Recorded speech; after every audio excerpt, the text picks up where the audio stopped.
It's a new year for the iPhones, and you know how it usually goes. It's the same soup, just reheated. But not this year.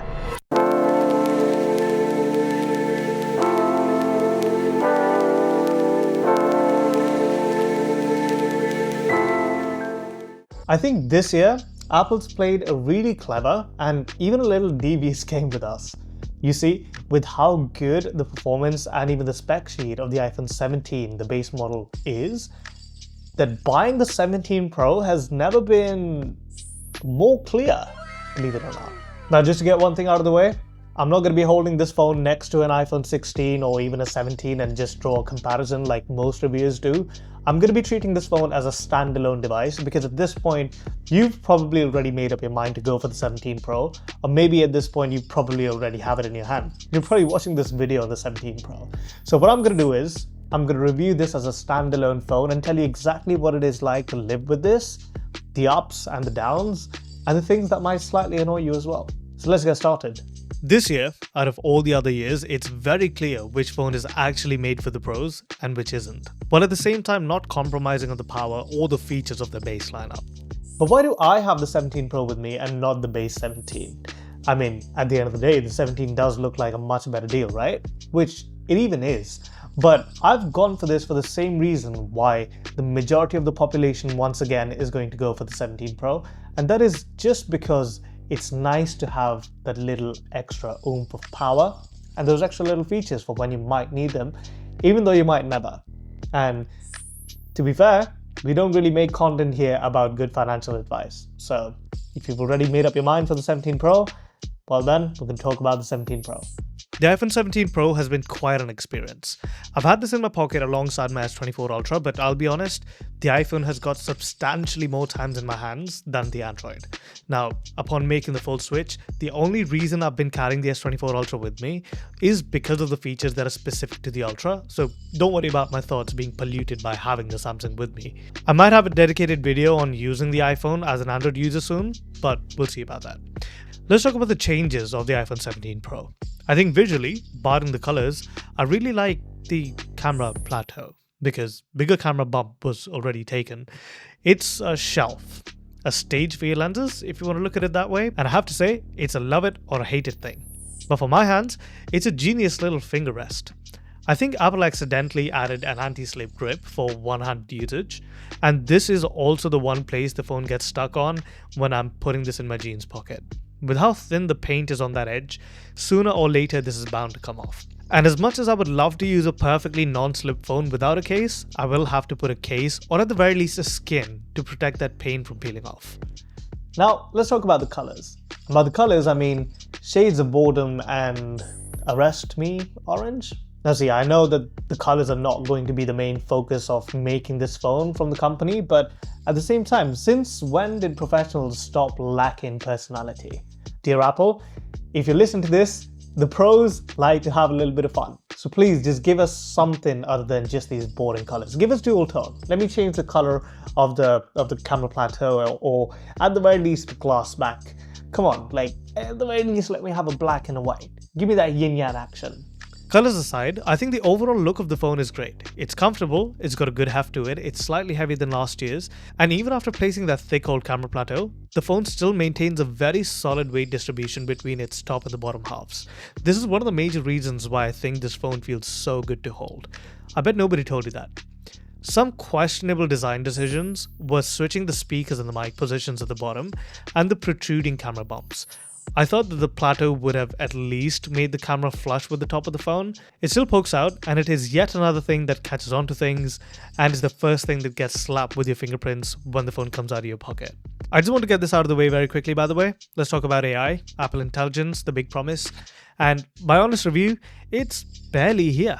I haven't really found myself voluntarily using it once for the amount that is already here in the phone. The notification summaries are genuinely useful though, I'll give them that. But their version of Circle to Search, it feels like Apple tried to reinvent the wheel, but somehow made it square. Hold down the camera button, take a picture or take a screenshot from any screen, then circle, then swipe up. It's like going through security checkpoints just to get a coffee. And Apple, if you're listening, Please stop calling scene detection AI, because it's not. It's basically like me calling my kettle AI because it knows when to turn off when the water is hot enough. Now, scene detection is very clever, don't get me wrong, but it's not AI, not even close to it. It's existed since before AI was even coined as a term for smartphones. Anyway, I'll now move away from the topic of AI because nobody actually cares about it, and besides, it's not even fully out, so there's no point. But let's talk about the one thing you actually spend the most of your time with on any phone: the screen. I have to say that the screen is super bright and very good for outdoor viewing. It maintains a high brightness level for elongated periods of time, and it is such an underrated thing to have on any phone. They have also managed to reduce the reflections of the screen compared to the traditional screen like the iPhone 13 for comparison. But honestly, even if they didn't do that, the brightness alone would have been a solid reason for better outdoor visibility, especially if you're coming from an older phone, from like the 13 or prior. The fact that the screen even goes really dim, just like that, just speaks to the versatility of the screen itself.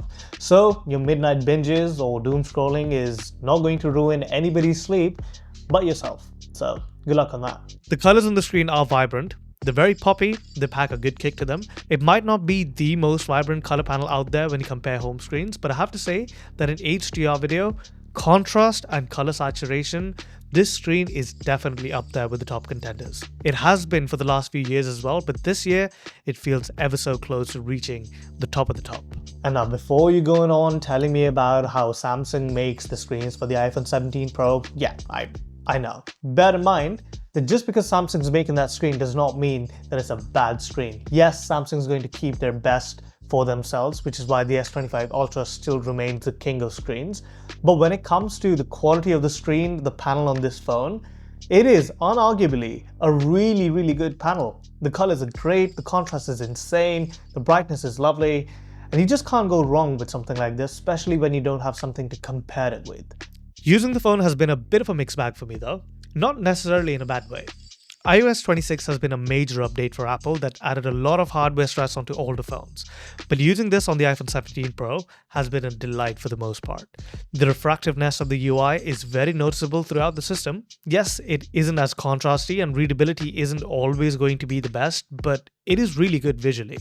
Not everyone will like it though, and if you do plan on getting a 17 Pro and you're coming from anything that is not on iOS 26, then you will need some getting used to.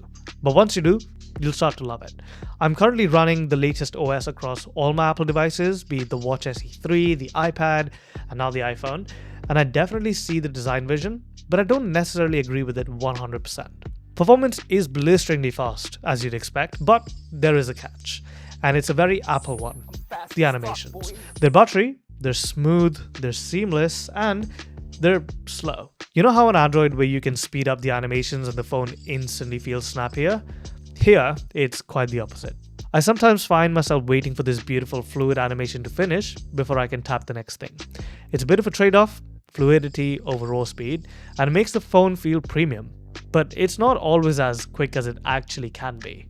I think this is quite the nitpick, and this isn't something that most people will notice or care about, but it is something that I noticed quite a few times, so I thought I'd put it in. Now, I did run into some issues with the OS on this phone, and I haven't really seen many people talk about this, so let's talk about this. iOS 26 is not fully finished. It is still buggy, where the contrast detection goes out the window sometimes and I can't read text on a white background. The YouTube app is a bit messed up at the moment, where my landscape videos will automatically either shrink to one corner of the screen or continue playing as is, but just displace itself fully. I've had issues with random freezes and lags, and the polish I was expecting from the 17 Pro isn't really there yet, but I also realize that these are small issues that can very easily be fixed with a software update. But we'll see about that. Now, here's a potential deal breaker with the 17 Pro. It's going to be the cellular network, or just network in general. You see, whenever I've used the 17 Pro next to the S24 Ultra, 8 times out of 10, I've had problems where this phone, or the 17 Pro, is not going to have nearly as much cell reception or have enough speeds compared to this one. So my S24 Ultra could be sitting on 5G with full bars, but the 17 Pro might just be sitting at less than full bars and 4G or even E, because 3G doesn't exist in the UK anymore. Now, this is inconsistent. This doesn't happen all the time, but when it does happen, it is a bit of a mistake.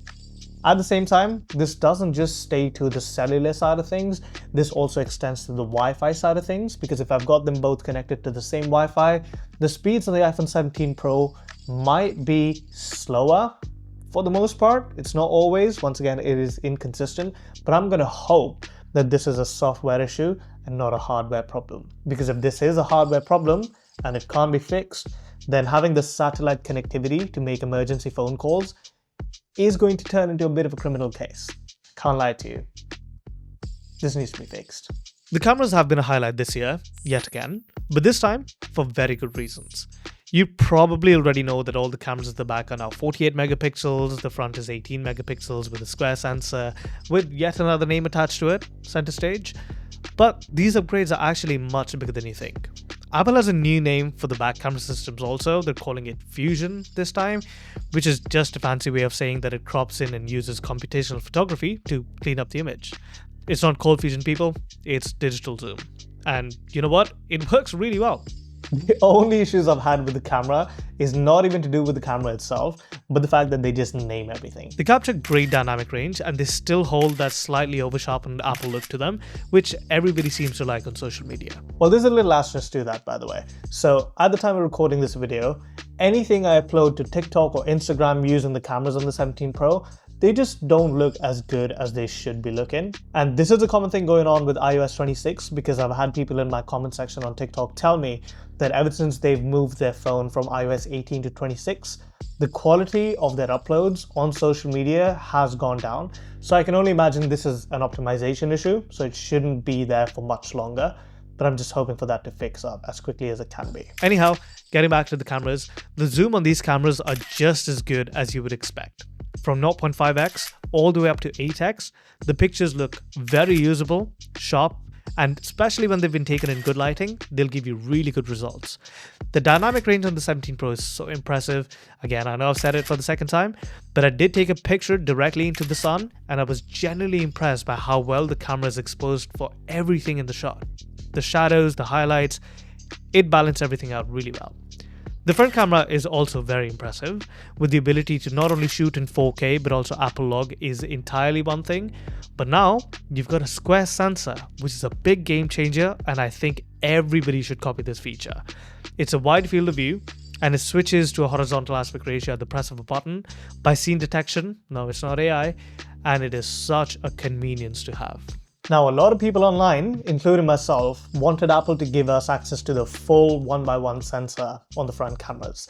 And you know what? I got a little while to think about this, and I don't think that would be necessarily a good idea. You see, when you're shooting on sensors that are nice and big with a wide lens, which is what the iPhone has, a camera like this, which is the Sony a7 III, is a full frame camera with a very expensive wide lens attached to it.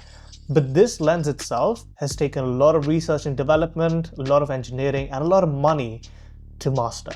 But even then, you notice that in the corner somewhere, there's going to be a slight vignette. When you introduce a wide lens to a big sensor, or to any sensor perhaps, it does suffer in the corners, and to fix that is going to take a lot of time and a lot of expense.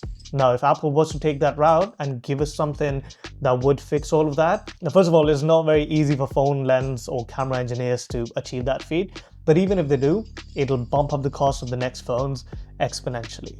Secondly, I think since it's just the corners that get affected by, say, vignettes or loss of quality or chroma, which is chromatic aberrations where the primary color is just split into multiple parts, I think Apple's doing a pretty good job by giving us the usable middle horizontal and vertical parts of the sensor, so we still get to keep the crispy quality without the corners suffering all that much. So I think on Apple's part, they must have thought about it at some point, but they've kept it safe. Going back to the cameras yet again, I will say that anything past 12x is just not good. I'm not sure how many people out there actually use their cameras till 10x, let alone past it, but I for one definitely use my zoom cameras on the Samsung and also on this iPhone quite a bit. No, it's not for anything weird. It's just that whenever I'm out on a concert or maybe if I'm going traveling, I just like to play around with the multiple zoom lenses and see what sort of pictures I can take. And because I do like that kind of stuff, I'm a bit of a nerdy guy when it comes to cameras. I mean, just count me in whenever you've got multiple zoom ranges. But I'll tell you one thing though, if I'm using the 17 Pro and I want to zoom into something, I'm going to zoom all the way until 8x or maybe 10x and then crop my way in later on, as opposed to zooming all the way in and shooting native. I just think it gives me slightly better quality and it is still somewhat usable. The flash is so far away from the lenses that if you end up taking an image up close with these cameras with the flash on, it will always look like there's somebody holding a very bright light to the side of the phone. And this isn't particularly a good look with the shadows going to the side. I mean, of course, the best way is to just maintain a lot of distance, but if you're going to do some macro photography with the flash, you're going to have a bit of a tough time. Now, Apple's yearly incremental updates are decent, but they're nothing crazy for somebody moving from 1 or 2 generations away. And that's been a staple for a long time now. But with this phone itself, I think Apple's done 2 things that even the people coming from the 16 Pro could admire, at the very least, if not just fully make the switch. And of course, I'm going to be talking about the battery life and the cooling side of these things. Those 2 things usually go hand in hand. The prolonged heat degrades your battery and ruins both the battery life and your experience using the phone comfortably. The battery life, a genuine superstar. I've been consistently hitting over 6 or even 7 hours of screen on time with my kind of usage. That's using the cameras, maps, a lot of cellular data, and never turning the Wi-Fi off. And I've had days where it's easily sneaked me into a second day with some babying. Now, this is the regular Pro, mind you, so I can only imagine what the Pro Max is like. Maybe like a power bank attached to a phone. But make sure you check out my day in the life video with the 17 Pro. I do go into quite a bit more detail with that. As for heating, I'm yet to experience any kind of warmth on this phone. The new vapor chamber and the shift to titanium have both been great decisions, and it shows. The phone sustains a high level of performance over long periods of time, and it doesn't break a sweat. Especially for a phone marketed towards the pros who are expected to use the cameras often. A full day of me using the phone in the day in my life video, this phone did not get warm. It might sound like a small thing, but this is a huge achievement for the long life of the device, mind you. Well, yes, Apple does make both big and small changes to their phones, so they keep working as best as they can. I still think that there are a few fundamental issues with the iPhone that they're yet to fix, and they're still here in the 17 Pro, and it just drives me nuts a little bit, sometimes, kinda. I think these things should be addressed, so let's talk about them. The apps aren't properly organized when you first set up the phone. They've always been placed randomly on the screen, and yes, I can move the apps individually to organize them, but I'm not gonna do that. The keyboard sound glitches still exist, where the keyboard noise just goes super loud out of nowhere. You still need to switch between different keyboard pages for punctuations rather than long pressing a particular letter and get access to punctuations that way. The lack of a universal back gesture is just annoying at this point. The wallpaper change is still a bit of a longer process. And the fact that there is no consistent call UI drives me nuts sometimes. Sometimes the incoming call is full screen, sometimes it's a banner notification, sometimes it's the UI of a normal call, even if the call is coming from WhatsApp, and sometimes it just decides to switch in the middle of the conversation once it realizes where the call's coming from. The dynamic island is still a bit too big and it hides crucial information for when the notch is in use with an app. Like I mentioned, these are all small tiny details that you won't really notice every day, but they will pop up from time to time and they will annoy you, and it just takes away from the overall feel of using such a good phone. Bear in mind, this is a really well engineered, really good looking, really well performing phone, but just these tiny things, man. I mean, just like everything else, it's got its ups and downs. These tiny things, I think they can be ironed out. So, back to where we started. The difference between the Pro and the base model is both tiny and massive. The gap in performance and features has never been smaller, but the gap in purpose has never been wider. This isn't actually about what phone is better this time around, it's actually about which phone is better for you. Now, I know that most of you are gonna still pick the 17 Pro, because I also picked the 17 Pro just because we like that extra power, but I just want you to take a second, and if you haven't bought the phone yet, ask yourself one of these questions and be brutally honest. Are you a pro? Are you actually going to shoot in Apple Log and color grade your footage? And are you going to need that sustained performance for pro level apps? If you hesitated for even a single second on any of these, then the answer is probably no. And that means that the iPhone 17 is most certainly the phone for you. And it's an absolutely brilliant one. Now, should most people buy the iPhone 17? Do you reckon the iPhone 17 is the better deal for most people out there, including myself? Absolutely. But will we get that? Probably not. And I'll tell you exactly why, once again, it never hurts to have that extra power. And that's probably something that's going through your head as well. It's always nice to know that you've got the extra power for when you need it, you've got the extra camera for when you need it, you've got a better performing system in there, you've got better cooling, great battery life, you've got a good package. And it's always nice to have the best of the best. But again, when you look at the iPhone 17 and see how close it is to the 17 Pro, it just makes it difficult. Just makes it difficult, again, to skip the 17.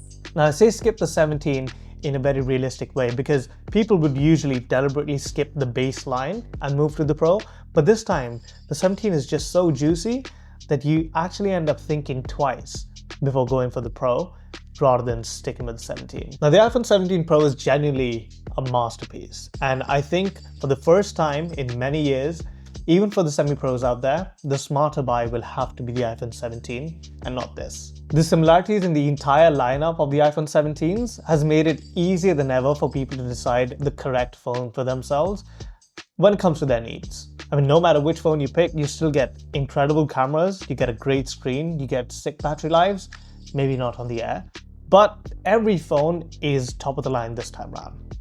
And the only thing you need to ask yourself is, do you really need the Pro?